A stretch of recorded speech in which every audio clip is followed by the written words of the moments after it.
Mat Sabu samakan hijrah Nabi dengan pelarian. Anwar atau Syafi'i, ini jawapan Amanah dan DAP. Muktamad, akhirnya Najib dibuktikan bersalah. Dakwa Nabi pelarian, ini reaksi Menteri Agama.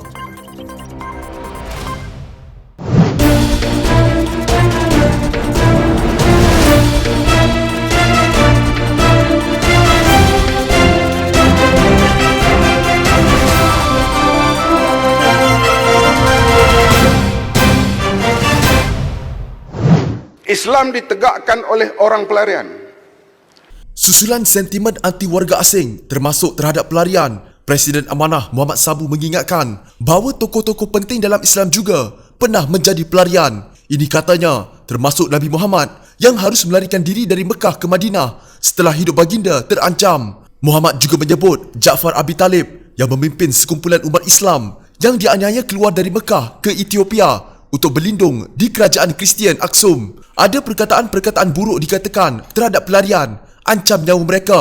Ketika mereka datang ke sini, ada yang kata, biar kita tenggelamkan mereka di laut. Bayangkan itu berlaku kepada keluarga Nabi, kata ahli parlimen Kota Raja itu di Dewan Rakyat ketika membahaskan titah diraja. Jangan kita lupa sejarah, kita jangan lupa Islam, itu ditegakkan para pelarian. Khasnya Nabi Muhammad yang jadi pelarian dan berhijrah dari Mekah ke Madinah, katanya. Muhammad yang juga dikenali sebagai Mat Sabu berkata, pelarian tidak seharusnya digambar secara buruk dan kategori pelarian seperti pencari suaka perlu dibezakan. Sebagai contoh katanya, warga Rohingya yang melarikan diri untuk menyelamatkan nyawa mereka sekurang-kurangnya harus diberi tempat tinggal sementara. Muhammad juga mengatakan bahawa berita yang mendakwa bahawa sekumpulan pencari suaka Rohingya lemas berhampiran perairan Langkawi akan memalukan Malaysia sekiranya ia benar terjadi. Sebanyak 26 pelarian Rohingya dikuatiri lemas ketika berenang ke pantai di Langkawi. Namun, hari ini diketahui bahawa mereka telah selamat setelah berhasil sampai ke sebuah pulau kecil yang berdekatan. Muhammad berkata, kerajaan seharusnya memburu sindiket dan ahli perniagaan yang mendapat keuntungan dari memperdagangkan pendatang dan pelarian. Perdana Menteri Muhyiddin Yassin sebelum ini mengatakan bahawa Malaysia tidak dapat mengambil lebih banyak pelarian ketika negara sedang berdepan dengan wabak COVID-19.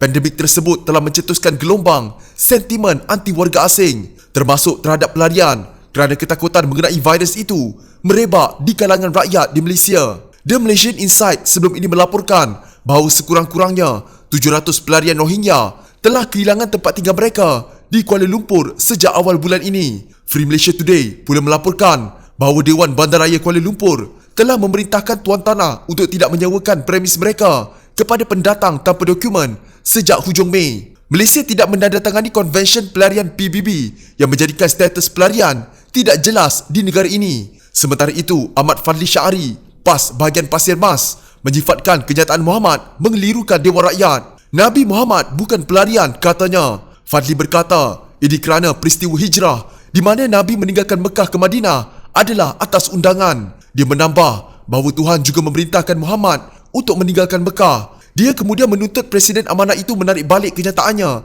yang merujuk kepada Nabi sebagai pelarian. Muhammad tidak berada di Dewan Rakyat pada masa itu. Syahidan Kasim, Barisan Nasional Bahagian Arau, kemudian mengatakan bahawa kenyataan Muhammad itu menghasut dan menurutnya tidak ada istilah negatif seperti pelarian harus diberikan kepada Nabi. Kata Syahidan, sekiranya Muhammad tidak menarik balik kenyataannya, dia akan mengemukakan usul untuk merujuk pemimpin amanah itu ke Jawatankuasa Hak dan Kebebasan Parlimen. Jika salah seorang daripada Datuk Seri Anwar Ibrahim atau Datuk Seri Muhammad Syafi'i Abdal berjaya mencukupkan angka 112 ahli parlimen, individu itu akan mendapat sokongan dari DAP dan Amanah. Itu maksud kenyataan bersama Presiden Amanah Negara atau Amanah dan Setiausaha Agung DAP Lim Guan Eng. Sesiapa yang berjaya mendapat angka untuk mencukupkan angka 112 ahli parlimen wajar diberi peluang mengetuai kerajaan gabungan itu sebagai Perdana Menteri. Ada yang menyebut bahawa memandangkan pembangkang tidak dapat menyelesaikan persoalan calon Perdana Menteri, kita patut terus kekal sebagai pembangkang dan menunggu pilihan raya seterusnya. Kami tidak berpendapat begitu. Sebarang formula untuk menang dalam PRU seterusnya secara sendirian sebagai Pakatan Harapan atau tanpa Pakatan Harapan adalah formula yang sukar. Hanya Pakatan Harapan Plus yang melibatkan Pakatan Harapan, Warisan dan Kumpulan Tun merupakan kombinasi boleh menang dalam PRU akan datang, kata kenyataan yang sama. Kekuatan bersama itu menurut Muhammad dan Guan Eng mesti menjadi premis asas, bukannya perkumpulan pembangkang yang berpecah belah dan lemah. Malahan pilihan untuk berputus asa daripada menuntut semula kuasa kerajaan bukan sahaja tidak bertanggungjawab, bahkan merupakan pengkhianatan terhadap pilihan rakyat pada 9 Mei 2018. Dengan tidak mencuba untuk menuntut kembali mandat itu secepat mungkin, kita hanya mengabsahkan langkah Sheraton, sebuah kerajaan tanpa mandat, kesemua dasar-dasarnya yang tidak demokratik dan paling penting sekali, ketiadaan iltizam politik untuk membantras rasuah dan memupuk ketelusan dalam urus tadbir. Ini tidak boleh dibiarkan berlaku. Jalan ke depan ialah dengan memberikan peluang pertama kepada Anwar dan sekiranya beliau gagal, Muhammad Syafiee wajar diberikan peluang yang serupa. Kedua-duanya dengan berasaskan sokongan kukuh 109 orang ahli parlimen, kata kenyataan yang sama. Pada masa yang sama, menurut mereka, kesemua 109 orang ahli parlimen dan kelima-lima parti Pakatan Harapan Plus iaitu Amanah, DAP, PKR, Warisan dan KEM Tun Dr. Mahathir Mohamad dalam bersatu harus memastikan hubungan kerjasama yang erat untuk memainkan peranan sebagai blok pembangkang yang berkesan. Mahkamah Tinggi mendapati bekas Perdana Menteri Najib Razak bersalah atas semua 7 tuduhan berhubung 42 juta ringgit milik bekas unit 1MDB SRC International Sdn Bhd. Hakim Muhammad Nazlan Muhammad Ghazali juga berkata pasukan pembelaan Najib Razak gagal menimbulkan keraguan munasabah terhadap kes pasukan pendakwaan dan pendakwa raya dapat membuktikan kesnya. Selepas menimbangkan semua keterangan, saya mendapati pendakwaan berjaya membuktikan semua 7 tuduhan pecah amanah, menyalahgunakan kedudukan dan pengubahan wang haram dana 42 juta ringgit milik SRC dihadapi tertuduh. Saya dengan ini mendapati tertuduh bersalah ke atas ketujuh-tujuh tuduhan, katanya. Najib merupakan bekas Perdana Menteri pertama yang dibicarakan dan disabit kesalahan atas tuduhan jenayah bagi tindakan yang dilakukan semasa menjawat jawatan itu. Beliau dituduh dengan 7 kes pada 2018 iaitu 3 tuduhan pecah amanah, 1 tuduhan salah guna kuasa dan 3 tuduhan pengubahan wang selepas Kerajaan Barisan Nasional tewas dalam pilihan raya umum 2018. Masing-masing bawah Seksyen 409 Kanun Kesiksaan atau KK, Seksyen 23 Akta Suruhanjaya Pencegahan Rasuah Malaysia Akta SPRM dan Seksyen 4-1-B Akta Pencegahan Wang Haram, Pencegahan Pembiayaan Keganasan dan Hasil daripada Aktiviti Haram atau AMLAT FPUAA. Selepas keputusan mahkamah dibacakan, Peguam Najib Muhammad Syafiee Abdullah berkata pasukan pembelaan memerlukan masa untuk melakukan mitigasi. Kami minta mitigasi diadakan pada Isnin 3 Ogos, katanya. Bagi tuduhan pecah amanah, Nazlan berkata pasukan pembelaan gagal menimbulkan keraguan munasabah terhadap kes pendakwa raya berkenaan wang milik SRC berjumlah 4 bilion ringgit yang diamanahkan kepada beliau dalam kapasitinya sebagai Perdana Menteri dan Menteri Keuangan ketika itu. Najib didakwa melakukan pecah amanah terhadap wang sejumlah 27 juta ringgit dan 5 juta ringgit antara 24 Disember 2014 dan 29 Disember 2014 dan 10 juta ringgit antara 10 Februari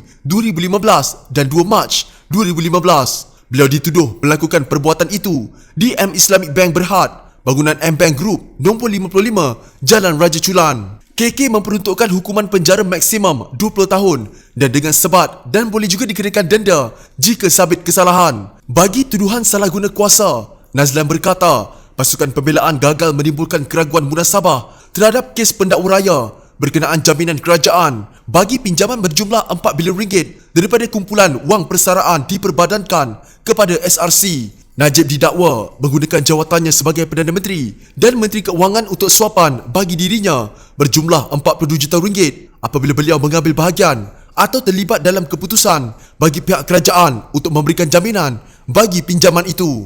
Najib dituduh melakukan perbuatan itu di Pejabat Perdana Menteri Presiden 1 Putrajaya antara 17 Ogos 2011 dan 8 Februari 2012. Akta SPRM memperuntukkan hukuman penjara maksimum 20 tahun dan denda tidak kurang daripada 5 kali ganda jumlah atau nilai suapan atau RM10,000 mengikut mana-mana lebih tinggi jika sabit kesalahan. Bagi tuduhan pengubahan wang, Nazlan berkata pasukan pembelaan gagal menimbulkan keraguan munasabah terhadap kes pendakwa raya melibatkan dana yang sama dalam tuduhan pecah amanah. Najib didakwa menerima RM27 juta, RM5 juta dan 10 juta ringgit yang dikatakan hasil aktiviti haram ke dalam akaun biliknya di M Islamic Bank Berhad.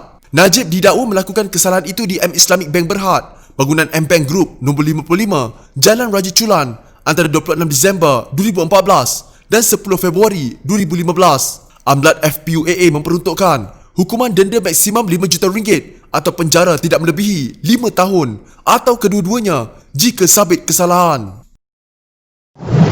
Menteri di Jabatan Perdana Menteri Hal Ehwal Agama, Datuk Seri Dr. Zulkifli Mohamed Al-Bakri menjelaskan Nabi Muhammad sallallahu alaihi wasallam meninggalkan Mekah atas perintah dan tuntutan Allah Subhanahu wa taala dan bukannya melarikan diri ke Madinah. Dalam kitab Fiqh Al-Sirah dikaryakan Syekh Dr. Said Ramadan Al-Buti yang mentakrifkan hijrah, di mana beliau menyatakan bahawa Rasulullah sallallahu alaihi wasallam tatkala hijrah ke kota Madinah bukanlah bermakna Rasulullah melarikan diri dengan hanya melarikan diri begitu, tetapi adalah atas perintah dan tuntutan Allah Subhanahu wa taala. Istilah hijrah berbeza sangat dalam mana-mana terma dari segi agama berbanding dengan yang lain, katanya dalam sesi soal jawab lisan persidangan Dewan Rakyat. Beliau menjawab soalan tambahan Datuk Muhammad Fasiah Muhammad Fakih bersatu bahagian sabab benam sama ada kenyataan Muhammad Sabu Pakatan Harapan bahagian Kota Raja yang dilaporkan menyebut Nabi Muhammad sallallahu alaihi wasallam pernah menjadi pelarian semasa sesi perbahasan di Dewan Rakyat boleh diklasifikasikan sebagai menghina Rasulullah sallallahu alaihi wasallam. Zulkifli sebelum menjawab soalan itu turut memohon maaf kerana tidak berada di Dewan Rakyat ketika Presiden amanah itu membahaskan usul menjunjung kasih titah yang di-Pertuan Agong. Menjawab soalan asal Muhammad Fasiah mengenai jumlah aduan diterima berhubung pihak yang menghina Nabi Muhammad sallallahu alaihi wasallam, Zulkifli berkata, Unit Pemantauan Isu Hina Agama Jabatan Kemajuan Islam Malaysia atau JAKIM menerima dan menyaring 42,500 mesej aduan dalam media sosial sehingga 30 Jun lepas. Beliau berkata, daripada jumlah itu, hanya 431 dikenal pasti sebagai aduan dan 83 pautan berkaitan telah dipanjangkan kepada Suruhanjaya Komunikasi dan Multimedia Malaysia SKMM untuk tindakan. Berasaskan aduan yang dipanjangkan oleh JAKIM, pihak SKMM telah menjalankan penelitian terhadap kandungan-kandungan tersebut dan ia diangkat untuk proses tindakan lanjut di bawah peruntukan Seksyen 233 Akta Komunikasi dan Multimedia 1998, katanya. Zulkifli berkata, pihaknya akan sentiasa bekerjasama dengan SKMM, Polis Diraja Malaysia dan semua pihak berkuasa agama negeri bagi mengekang aktiviti penghinaan agama. Sementara itu, beliau berkata, usaha menyampaikan kefahaman mengenai keindahan Islam kepada rakyat Malaysia akan dipergiat bagi memperbetulkan salah faham sekaligus meredakan kes-kes penghinaan yang mungkin berpunca daripada silap faham terhadap ajaran Islam. Jika anda mempunyai gejala seperti demam, batuk dan sesak nafas, jangan berlengah untuk terus ke klinik atau hospital bagi menjalani ujian saringan bersama kita tangani wabak COVID-19.